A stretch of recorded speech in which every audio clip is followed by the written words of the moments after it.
Yeremia pasal 37. Zedekia bin Yosia menjadi raja menggantikan Konia bin Yoyakim.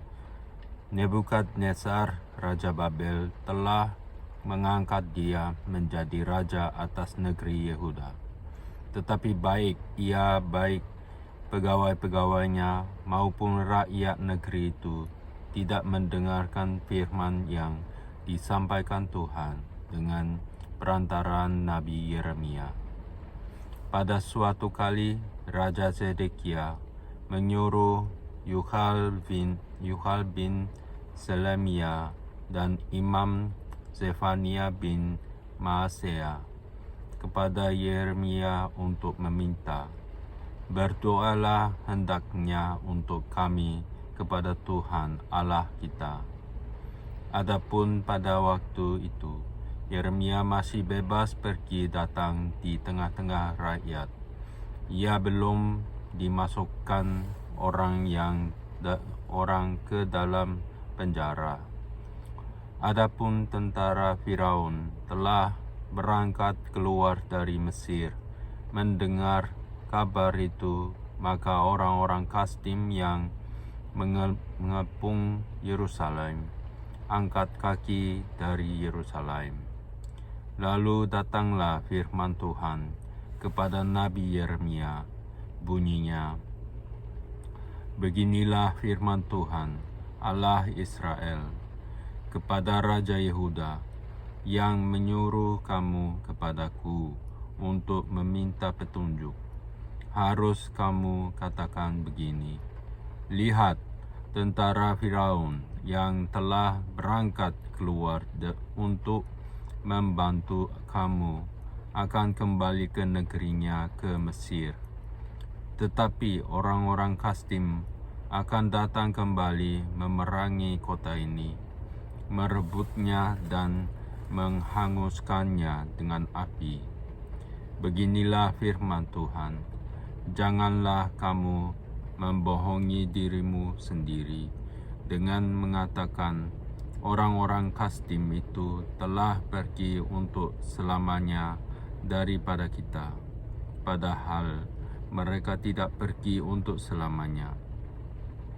Dan seandainya kamu memukul kalah segenap tentara orang Kasdim yang telah memerangi kamu itu, sehingga di antara mereka hanya tinggal orang-orang yang luka parah masing-masing di kemahnya, mereka akan bangun dan menghanguskan kota ini dengan api." Ketika tentara orang Kasdim itu telah angkat kaki dari Yerusalem, oleh karena takut kepada tentara Firaun, maka keluarlah Yeremia dari Yerusalem untuk pergi ke daerah Benyamin dengan maksud mengurus di sana pembagian warisan di antara kaum keluarga. Tetapi ketika ia sampai ke pintu gerbang Benyamin, maka di sana ada seorang kepala jaga yang bernama Yeria bin Selemia bin Hanania. Ia menangkap Nabi Yeremia sambil berteriak, "Engkau mau menyeberang kepada orang Kasdim?"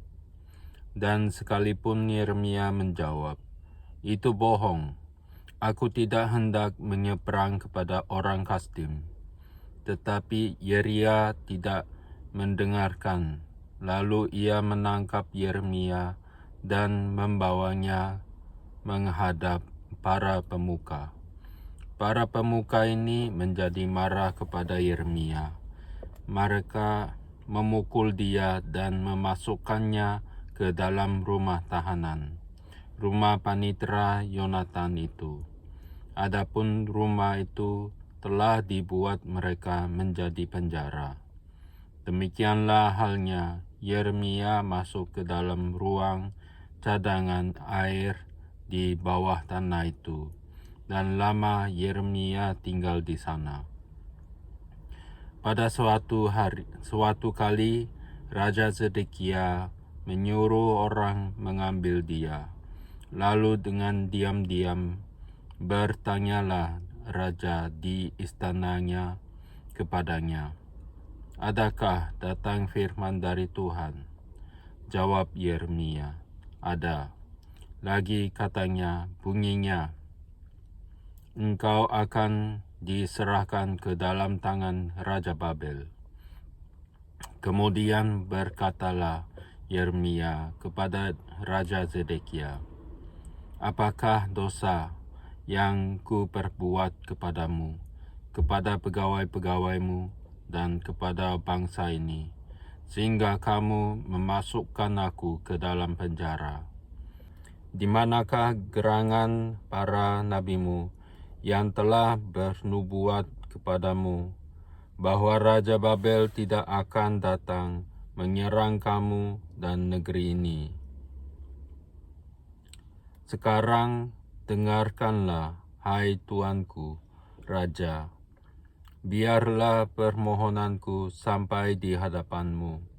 Janganlah kembalikan aku ke rumah panitera Yonatan. Nanti aku mati di sana." Raja Zedekia memberi perintah, lalu orang menahan Yeremia di pelataran penjagaan dan memberikan setiap hari kepadanya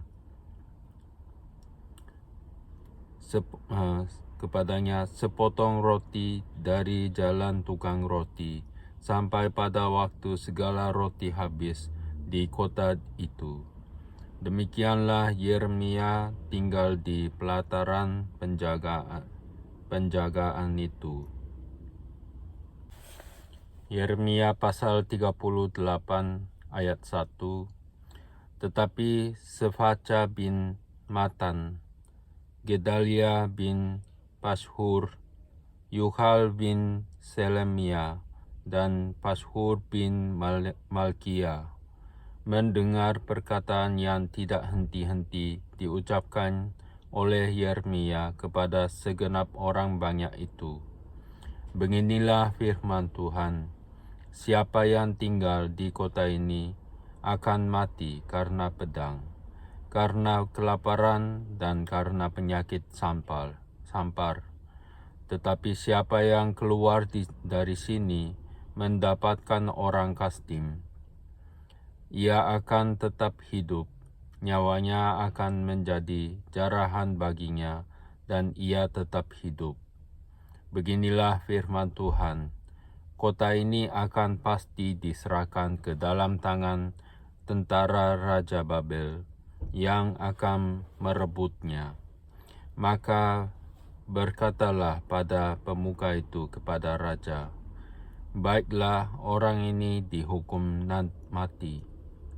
Sebab sebenarnya dengan mengatakan hal-hal seperti itu, maka ia melemahkan semangat prajurit-prajurit yang masih tinggal di kota ini, dan semangat segenap rakyat.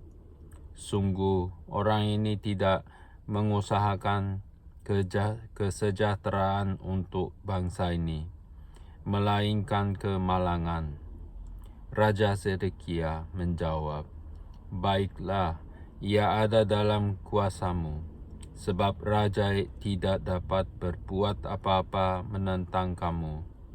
Maka mereka mengambil Yeremia dan memasukkannya ke dalam perigi milik Pangeran Malkia yang ada di pelataran penjagaan itu. Mereka menurunkan Yeremia dengan tali. Di perigi itu tidak ada air, hanya lumpur.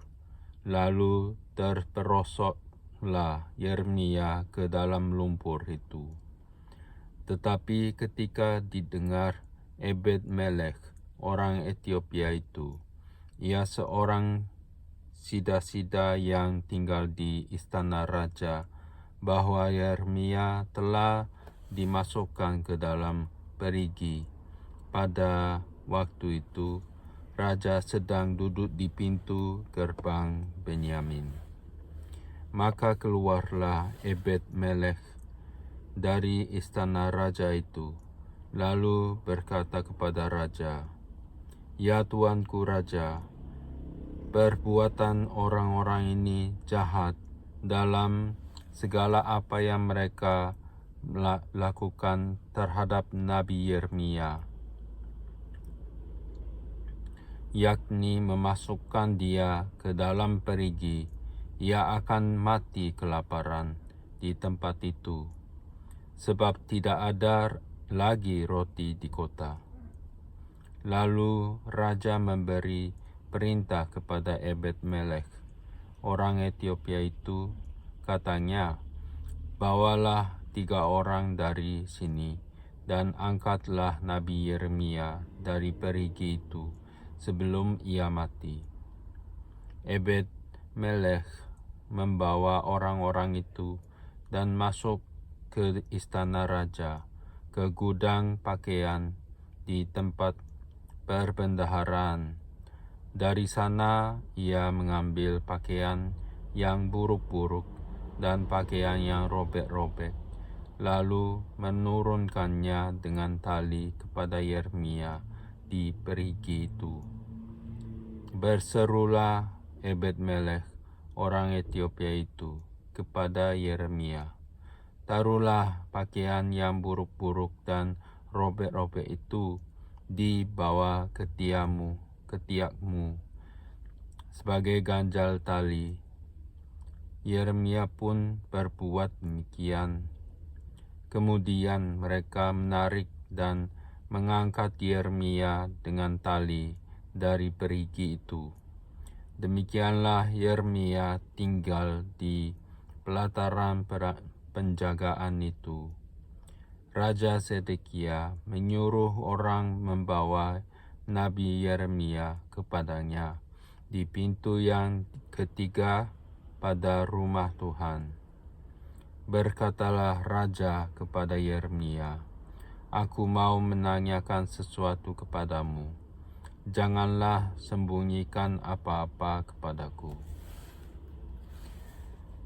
Jawab Yeremia kepada Zedekia, "Apabila aku memberitahukannya kepadamu, tentulah engkau akan membunuh aku, bukan?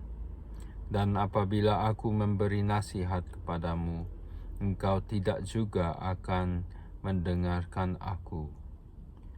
Lalu bersumpahlah Raja Zedekia dengan diam-diam kepada Yeremia. Katanya, "Demi Tuhan yang hidup, yang telah memberi nyawa ini kepada kita, aku tidak akan membunuh engkau dan tidak akan menyerahkan engkau ke dalam tangan orang-orang yang berusaha mencabut nyawamu itu." Sesudah itu berkatalah Yeremia kepada Zedekia, "Beginilah firman Tuhan, Allah semesta alam, Allah Israel, jika engkau keluar menyerahkan diri kepada para perwira Raja Babel, maka nyawamu akan terpelihara dan kota ini tidak akan dihanguskan dengan api. Engkau dengan keluargamu akan hidup. Tetapi jika engkau tidak menyerahkan diri kepada para perwira Raja Babel, maka kota ini akan diserahkan ke dalam tangan orang-orang Kasdim, yang akan menghanguskannya dengan api, dan engkau sendiri tidak akan luput dari tangan mereka." Kemudian berkatalah Raja Zedekia kepada Yeremia, "Aku takut kepada orang-orang Yehuda yang menyeberang kepada orang Kasdim itu. Nanti aku diserahkan ke dalam tangan mereka, sehingga mereka mempermainkan aku." Yeremia menjawab, "Hal itu tidak akan terjadi. dengarkanlah suara Tuhan dalam hal apa yang ku katakan kepadamu, maka keadaanmu akan baik dan nyawamu akan terpelihara. Tetapi jika engkau enggan menyerahkan diri, maka inilah firman yang dinyatakan Tuhan kepadaku. Sungguh semua perempuan yang masih tinggal di istana Raja Yehuda digiring keluar ke hadapan para perwira Raja Babel sambil berseru, engkau diperdayakan, dikalahkan oleh sahabat-sahabatmu, tetapi baru saja kakimu terperosok ke dalam lumpur, mereka sudah berpaling pulang. Semua istrimu dan anak-anakmu akan digiring keluar ke hadapan orang-orang Kasdim itu, dan engkau sendiri tidak akan terluput dari tangan mereka, tetapi engkau akan tertangkap oleh Raja Babel, dan kota ini akan menghanguskan dengan api.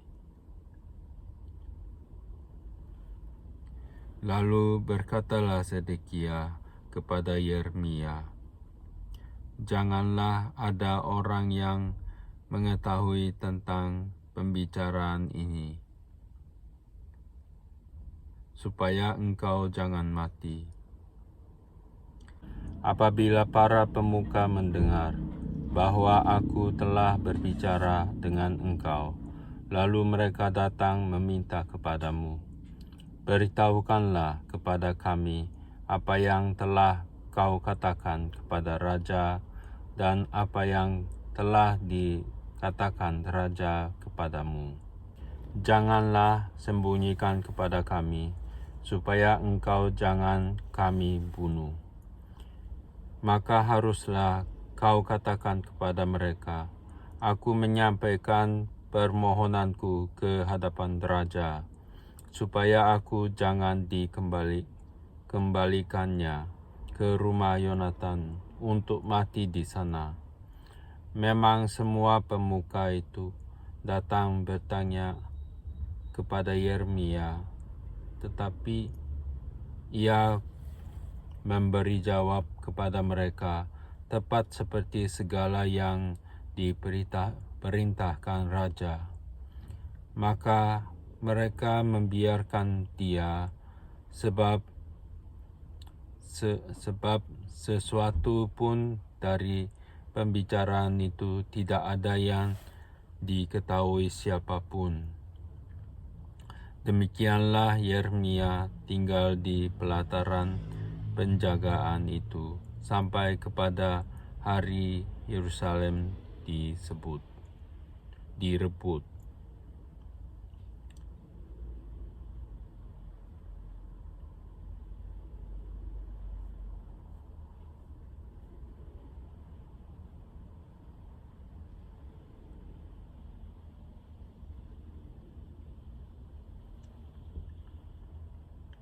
Yeremia pasal 39.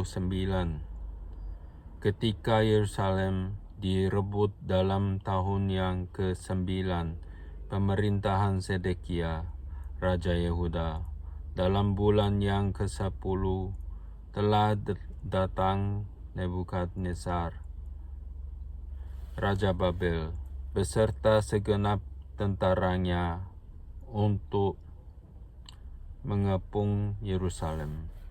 Dalam tahun yang ke-11 pemerintahan Zedekia, dalam bulan yang ke-4, pada tanggal 9 bulan itu, terbuatlah tembok kota itu.